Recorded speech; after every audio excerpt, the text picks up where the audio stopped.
love and mutual respect, uniting two families as one. Couples in love stand before their friends and family to profess their love for one another, vowing to stay together until death.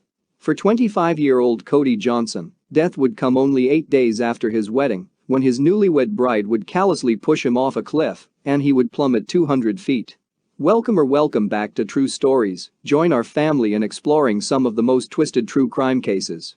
As always, don't forget to give the video a thumbs up and subscribe. Now, let's get into it. Cody and 22-year-old Jordan Graham met in church in Montana. Cody wasn't very religious until he met Jordan. Soon enough, they began dating and attending church together regularly. Cody quickly fell head over heels for Jordan, but according to the couple's mutual friends, Jordan didn't reciprocate his feelings to the same extent. While Cody would try to spend as much time as possible with Jordan, she would look for excuses to avoid him. Their friends later stated they never once saw the couple kiss, hug, or hold hands. It was quite a shock to them when, after only a year of dating, Cody proposed to Jordan and she happily accepted, even posting a photo of the ring on her Instagram page. The couple was married on June 29, 2013. Most people look forward to their wedding day. Jordan dreaded hers. She looked down during the entire ceremony, rather than at her new husband, and appeared to be very uncomfortable, rarely smiling. Jordan's best friend and maid of honor Katrina Martinez later stated Jordan had been having cold feet. Jordan had asked Katrina several times if she was making the right choice by marrying Cody. Immediately following the wedding ceremony, Jordan expressed intense regret and texted Katrina, "I should be happy, and I'm just not." Cody's groomsman Cameron Fredrickson later reported he warned Cody not to marry Jordan. Jordan was just very distant and reserved. Their interaction with each other, it didn't seem like a happy, loving relationship that you would normally see. It was just very awkward. Following the ceremony, Cody was on cloud nine. He told his friends he was on a high and was so happy to have finally married the love of his life.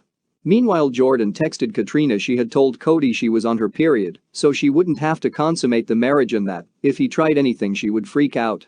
8 days later was the last time anyone heard from Cody. He was reported missing on July 8, 2013, when he didn't show up for work. Cody's family and friends asked Jordan where he was. She claimed he had up and left the day before, but that she didn't know where he had gone. They were surprised to see that she appeared to be unmoved by the whole situation. The more they pressed, the more agitated Jordan would become, and at one point she even took off her wedding ring and flung it across the room. Cody's friends and family questioned Jordan's behavior. If her husband had just suddenly decided to take off, wouldn't she be a little more upset or concerned? Why would she take off her wedding ring? When investigators questioned Jordan, she stated Cody had texted her. He had gone for a drive with a friend, a different story from the one she had given to his loved ones. Conveniently, Jordan did not have the text message to show to the investigators. Shortly after the authorities began distributing missing flyers, Jordan told her friends she had received an email from one of Cody's buddies named Tony S. The email said Cody was dead. He had fallen off a cliff while on a trip to Glacier National Park, and the search should be called off. Jordan's friends pressed her to show the email to investigators, and she did. On July 11, while investigators were searching for Cody around Glacier National Park, Jordan told her and Cody's friends she knew where he was, that God was sending her on the path towards him. She got into Cody's vehicle and drove to Glacier National Park with her friends Amy, Hannah, Cecilia, and Cody's 16-year-old brother Michael, all of who would later state Jordan was in a surprisingly good mood for a supposed widow. She was laughing and singing in the car with her arm waving out the window. Jordan took them to a popular area in Glacier National Park called The Loop, a narrow pathway above a ravine with a 200-foot fall. She looked down at Cody's lifeless and battered body lying face down in the water and calmly said, "Oh my gosh, it's him." Michael had to crawl back to the car crying after seeing his brother's dead body. He was in so much shock he could not walk. On the drive back home, Jordan said now that they had found Cody's body, they could have a funeral and the cops can be out of it. Investigators brought Jordan in for questioning a second time on July 16. When asked how she knew where Cody's body was, she said she just had a feeling and that it was the one place Cody had once told her he wanted to see before he died. Investigators knew something wasn't right. Not only had Jordan changed her story many times, but there were also many other inconsistencies in her statements. Jordan said she wasn't with Cody in Glacier National Park, but surveillance cameras showed the couple entering the park together in Cody's vehicle.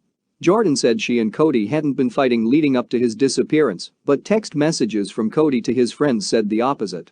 Lastly, the IP address of the email she alleged to have been from Tony was registered to Jordan's parents' home, and it was determined Jordan had written it herself on her stepfather's computer. Once investigators confronted Jordan with the overwhelming amount of evidence against her, she confessed to pushing Cody off the cliff, but claimed it was an accident. However, the injuries Cody had sustained were not consistent with an accident. Cody had fallen headfirst. He had injuries to both his arms and his head, and there was a piece of cloth next to his body that appeared to be a blindfold. Investigators theorized Jordan told her new husband she had a surprise for him. She lured him to the area, blindfolded him, told him to turn around, and then pushed him over the edge of the cliff. They claimed the murder was deliberate and planned right from the beginning. Jordan was arrested and charged with first-degree murder and one count of making a false statement to authorities. Jordan pleaded not guilty. She testified that she had been having second thoughts about her marriage, and when she and Cody went for a hike in Glacier National Park, she had decided to talk to him about it, but it escalated into an argument. She said Cody grabbed her arm during the fight, and she defended herself by pushing him off the cliff with both hands, resulting in him plummeting 200 feet to his death. "I wasn't thinking about where we were. I just pushed," she told investigators. She did not try to see if Cody was still alive, nor did she tell anyone what had occurred. She simply drove home in Cody's vehicle. Jordan said she feared having to fulfill her sexual obligations within the marriage. She said she felt physically ill at the thought of consummating her marriage, that he had wanted her to engage in all sorts of sexual acts she felt uncomfortable with. Jordan said that Cody wanted her to make him happy, but that he didn't care if she was miserable. Moments before closing arguments, Jordan shocked the entire courtroom when she changed her plea to guilty, accepting a plea deal to second-degree murder. She was sentenced to 30 years in prison on March 27, 2014. She is not eligible for parole. Cody Lee Johnson would be 32 years old today.